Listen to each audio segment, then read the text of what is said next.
যদি আপুনি আপোনাৰ কিডনিটো সদায় ভালে ৰখাটো বিচাৰিছে, গুৰুতৰ ৰোগৰ পৰা যদি আপুনি বাচি থাকিব বিচাৰিছে, তেন্তে আজিৰ এই ভিডিঅ'টো আপোনাৰ বাবে অতি গুৰুত্বপূৰ্ণ। কাৰণ আজি আমি আপোনাক যিবোৰ কথা ক'ম, এই কথাখিনি আপোনাৰ কাৰণে এই কাৰণেই গুৰুত্বপূৰ্ণ, কাৰণ এই কথাখিনি আপোনাৰ স্বাস্থ্যৰ সৈতে জড়িত।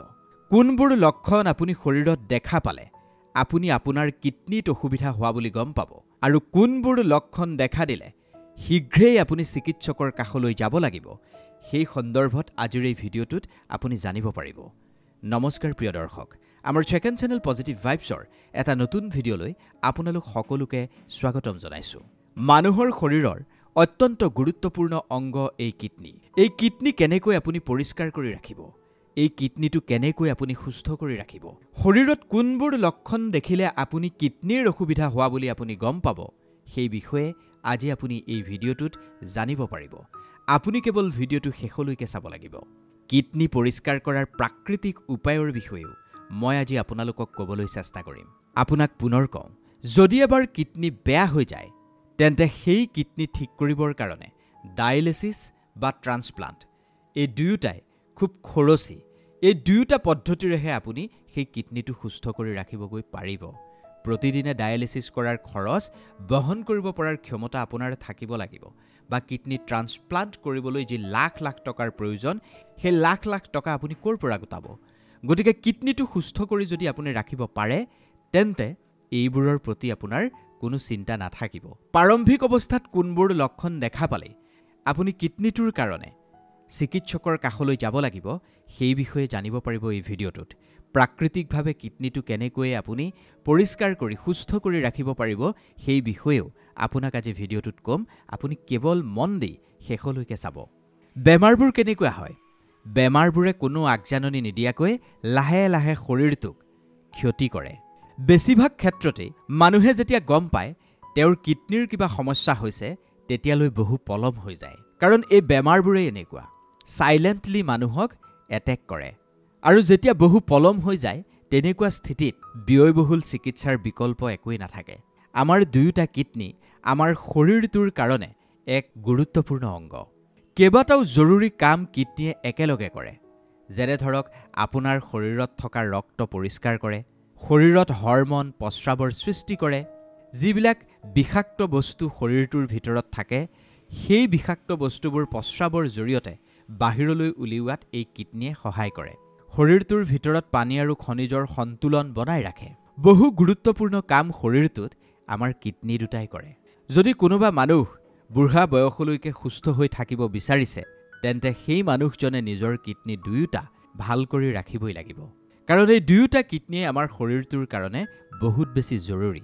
কিডনিৰ আটাইতকৈ গুৰুত্বপূৰ্ণ কামটোৱেই হৈছে শৰীৰটোত ধাৰাবাহিকভাৱে বিয়পি থকা সেই ৰক্ত চাকি তাৰ পৰা হানিকাৰক যিবোৰ অদৰকাৰী বস্তু, সেইবোৰ পৃথক কৰা, আৰু সেই অদৰকাৰী বস্তুবোৰ প্ৰস্ৰাৱৰ জৰিয়তে শৰীৰৰ পৰা বাহিৰলৈ উলিয়াই দিয়াই হৈছে কিডনিৰ মুখ্য কাম।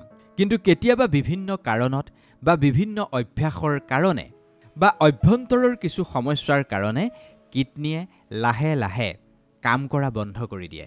আৰু কিডনিটোৱে যে কাম কৰা নাই, মানুহজনে তেতিয়ালৈকে গম নাপায় যেতিয়ালৈকে শৰীৰত এটা ডাঙৰ সমস্যাৰ সৃষ্টি নহয়। আপুনি জানি আচৰিত হ'ব, একোটা কিডনিত প্ৰায় 10 লাখতকৈও বেছি সৰু সৰু এই তেজ পৰিষ্কাৰ কৰাৰ অংশ থাকে, যাক নেফ্ৰন বুলি কোৱা হয়। এই নেফ্ৰনবোৰে যদি কিবা কাৰণত ক্ষতি হৈ যায়, তেতিয়া সেই কিডনিৰ কাৰ্যক্ষমতা লাহে লাহে হ্ৰাস পাবলৈ ধৰে, আৰু কিডনিৰ বেমাৰ আৰম্ভ হয়। ভগৱানে আমাক দুটা কিডনিয়ে দিছে। যদি এটা কিডনি আমাৰ বেয়াও হৈ যায়, তেন্তে আনটো কিডনিয়ে দীঘলীয়া সময়ৰ কাৰণে আমাৰ শৰীৰটোৰ কাম কৰি থাকিব। এটা কিডনিৰে বহু দিনলৈকে মানুহ জীয়াই থকাৰ উদাহৰণো আছে। কিন্তু এবাৰ ভাবকচোন, যদি দুয়োটা কিডনিয়ে বেয়া হৈ যায়, তেন্তে আপোনাৰ কি গতি হ'ব? ভয় খুওৱা নাই, আপোনাক কেৱল সজাগ আৰু সতৰ্ক কৰিবৰ কাৰণেহে এই কথাখিনি মই আপোনাক ক'বলৈ বিচাৰিছোঁ। এটা কথা মন কৰিব, ভগৱানে আমাক দুটা কিডনি দিছে, এনেই দিয়া নাই। যদি এটা কিডনি আপোনাৰ বেয়াও হৈ যায়, তেন্তে সেই বেয়া হোৱা কিডনিটোৰো প্ৰভাৱ আনটো কিডনিৰ ওপৰত পৰিব। গতিকে দুয়োটা কিডনিৰ কাম যেতিয়া এটা কিডনিয়ে কৰিব লগা হ'ব, নিশ্চিতভাৱেই সেই কিডনিটোলৈও ৰিস্ক আহি যাব পাৰে। গতিকে সেই কিডনিটো সুস্থ কৰি ৰখাৰ কাৰণে আপুনি কিছুমান কাম কৰিবই লাগিব, কিছুমান কথাত আপুনি গুৰুত্ব দিবই লাগিব। ইয়াৰ বিকল্প একোৱেই নাই। মানুহৰ শৰীৰ বিভিন্ন অংগৰে মিলি প্ৰস্তুত হৈছে আৰু এই অংগবোৰ প্ৰতিটোকেই আমি নিৰোগী কৰি ভাল কৰি ৰখাটো খুবেই জৰুৰী। যদি আপোনাৰ শৰীৰৰ যিকোনো এটা অংগই সঠিক ধৰণেৰে কাম কৰা বন্ধ কৰি দিয়ে, তেন্তে গোটেই জীৱনটোত আপুনি সমস্যাৰ সৈতেই যুঁজি থাকিব লাগিব। শৰীৰটোত এনেকুৱাও কিছুমান অংগ আছে যিবোৰে কাম কৰা বন্ধ কৰি দিলে এক নিমিষতে মানুহজনৰ মৃত্যু পৰ্যন্ত হৈ যাব পাৰে। গতিকে আজি আমি শৰীৰটোৰ অন্যতম এক গুৰুত্বপূৰ্ণ অংগ কিডনীৰ বিষয়ে কথা পাতিম। আমাৰ কাণ্ড জ্ঞানহীনতাৰ বাবেই আমাৰ এই কিডনীটো বেয়া হয়। আমাৰ অসচেতনতাই এই কিডনী বেয়া হোৱাৰ কাৰণ। আজিকালি আপুনি দেখিবচোন বৃক্ক ৰোগৰ সংখ্যা দিনক দিনে বাঢ়িবলৈ ধৰিছে। বৃক্ক ৰোগ ইমান দ্ৰুতগতিত বাঢ়িবলৈ ধৰিছে, তাৰ বাবে জগৰীয়া কিন্তু আমাৰ এই আনহেল্ডি লাইফষ্টাইলটো। আমাৰ নিজৰ কাণ্ড জ্ঞানহীনতাৰ কাৰণেই আমি কিডনীৰ সমস্যাত ভুগিবলগীয়া হৈছে। আমাৰ দুয়োটা কিডনী শৰীৰৰ মাজভাগত কঁকালৰ ওচৰত থাকে আৰু ইয়াৰ আকাৰ আঙুলিটোৰ সমান বুলি কোৱা হৈছে। সকলো মানুহেই চাগে এটা কথা জানে, মানৱ শৰীৰত দুটা কিডনী থাকে। কিন্তু বহু কম মানুহে ভাবে যদি কিডনী এটা বেয়া হৈ যায় তেন্তে আন এটা কিডনীয়ে কাম কৰি ল'ব আৰু দীঘলীয়া সময়ৰ কাৰণে মানুহজন জীয়াইও থাকিব। কিন্তু কথাটো তেনেকুৱা নহয়। কিডনীৰ সমস্যা যেতিয়া আৰম্ভ হ'ব, যদি সেই সমস্যাৰ লক্ষণবোৰৰ বিষয়ে আপুনি নাজানে, আপুনি যদি পলম কৰে, তেন্তে তাৰ চিকিৎসা কিন্তু অসম্ভৱ। আপোনাৰ মৃত্যু নিশ্চিত। যদি আপুনি সঠিকভাৱে সেই কিডনীৰ লক্ষণৰ বিষয়ে ধৰিব পাৰি উপযুক্ত সময়ত চিকিৎসকৰ কাষ চাপে, তেন্তে আপুনি বহু দিনলৈ সুৰক্ষিত হৈ থাকিব পাৰিব। কিন্তু ইয়াৰ কাৰণে আটাইতকৈ জৰুৰী কথাটো হৈছে আপুনি কিডনী বেয়া হোৱাৰ পূৰ্বে যিবোৰ সংকেত শৰীৰটোৱে লাভ কৰিব, সেই সংকেতবোৰ চিনি পাব লাগিব। যদি আপুনিও ভাবিছে যে এনেকুৱা ধৰণৰ গুৰুতৰ অসুখৰ পৰা বাচি থাকিব লাগিব, তেন্তে এই কাৰণবোৰ আপুনি চিনিবই লাগিব। যদি আপুনি এই গুৰুতৰ ৰোগৰ পৰা আপোনাৰ পৰিয়ালৰ সদস্যসকলকো বচাই ৰাখিব বিচাৰিছে, তেন্তে ভিডিঅ'টো শেষলৈকে চাই এই কাৰণবোৰ আপুনি চিনি ল'ব লাগিব। এই কাৰণবোৰ যিকোনো এজন ব্যক্তিৰ শৰীৰত হঠাতেই দেখা দিব পাৰে। কিডনী বেয়া হোৱাৰ পূৰ্বে আপুনি প্ৰথম যিটো সংকেত পাব সেয়াই হৈছে যদি কোনোবা এজন মানুহে ঘনে ঘনে ভাগৰ অনুভৱ কৰিছে, মানুহজনৰ চেহেৰা যদি হালধীয়া বৰণৰ হৈ পৰিছে আৰু গোটেই দিনটো যদি শৰীৰটো মানুহজনে দুৰ্বল যেন অনুভৱ কৰিছে, তেন্তে এয়া এনিমিয়া বা শৰীৰত ৰক্তহীনতাৰ সংকেত। এই ৰক্তহীনতাই লাহে লাহে মানুহজনৰ কিডনী বেয়া কৰি দিব পাৰে। কিডনী বেয়া হোৱাৰ পূৰ্বৰ এয়া প্ৰথমটো লক্ষণ। অলপো পলম নকৰি চিকিৎসকৰ কাষ চপাই আটাইতকৈ উত্তম হ'ব এনেকুৱা ক্ষেত্ৰত।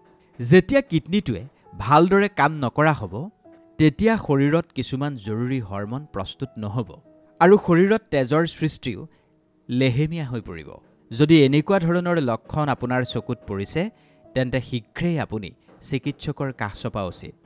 যদি সঠিক সময়ত আপুনি চিকিৎসা আৰম্ভ কৰে, তেনেকুৱাত এই সমস্যাবোৰে আগলৈ প্ৰাণঘাতকৰ ৰূপ ল'ব নোৱাৰে। ২ নম্বৰত হ'ল যদি প্ৰস্ৰাৱ কৰাৰ অভ্যাসত কিছু পৰিৱৰ্তন হয়। পূৰ্বৰ তুলনাত যদি আপোনাৰ বৰ্তমান ঘনে ঘনে প্ৰস্ৰাৱ লাগি আছে বা পূৰ্বৰ তুলনাত যদি বৰ্তমান আপোনাৰ কমকৈ প্ৰস্ৰাৱ হৈছে, তেন্তে কিডনীৰ কাৰ্যক্ষমতা হ্ৰাস পোৱাৰ এইটো হৈছে এটা গুৰুত্বপূৰ্ণ সংকেত। যদি প্ৰস্ৰাৱ কৰাৰ সময় বা তাৰ মাত্ৰা হঠাৎ পৰিৱৰ্তন হৈছে, তেন্তে এইখিনিক আপুনি একেবাৰে লাইটলি নল'ব, কাৰণ কিডনী বেয়া হোৱাৰ এইখিনি আৰম্ভণিৰ অৱস্থা হ'ব পাৰে। ৩ নম্বৰৰ গুৰুত্বপূৰ্ণ সংকেতটো হ'ল যদি শৰীৰত আপোনাৰ হঠাৎ খজুৱতি আৰম্ভ হৈছে। কথাটো ভালদৰে বুজি ল'ব। শৰীৰত থকা ৰক্ত পৰিষ্কাৰ কৰাই কাম কিডনীৰ নহয়, বৰঞ্চ কিডনীয়ে আমাৰ শৰীৰৰ বেয়া বস্তুবোৰ, অদৰকাৰী বস্তুবোৰ প্ৰস্ৰাৱৰ জৰিয়তে বাহিৰলৈ উলিয়াই দিয়াটো এটা গুৰুত্বপূৰ্ণ কাম। আমাৰ শৰীৰত যিবোৰ লাল ৰক্ত থাকে, মানে ৰেড ব্লাড যিবোৰ থাকে, সেই ব্লাডৰ কোষৰ নিৰ্মাণ কৰাত কিডনীয়ে সহায় কৰে।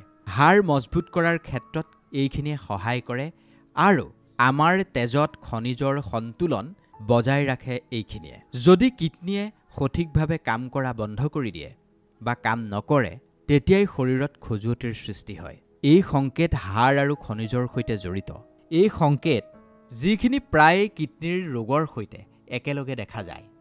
৪ নম্বৰ, যদি আপুনি কোনো ধৰণৰ পৰিশ্ৰম নকৰাকৈ ফোপাবলৈ আৰম্ভ কৰে, তেন্তে এইখিনিক একেবাৰে সাধাৰণভাৱে নল'ব।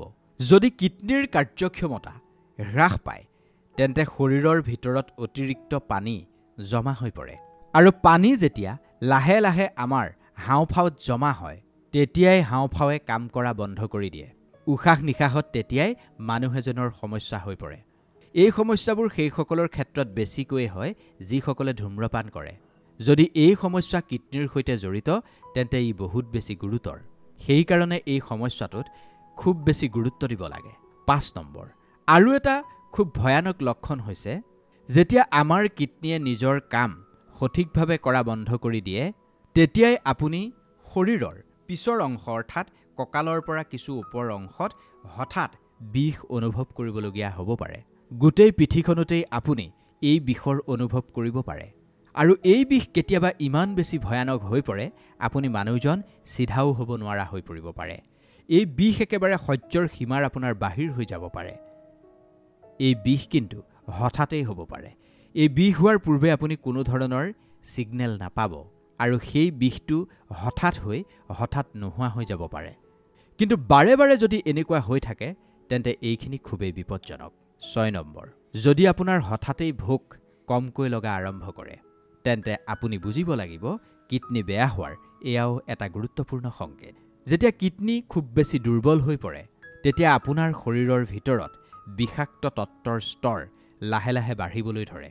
এনেকুৱা স্থিতিত মানুহজনৰ বমি বমি ভাৱ অনুভৱ হ'ব পাৰে আৰু খোৱাৰ পিছত মানুহজনে খোৱা বস্তুৰ সোৱাদ কম পাব পাৰে।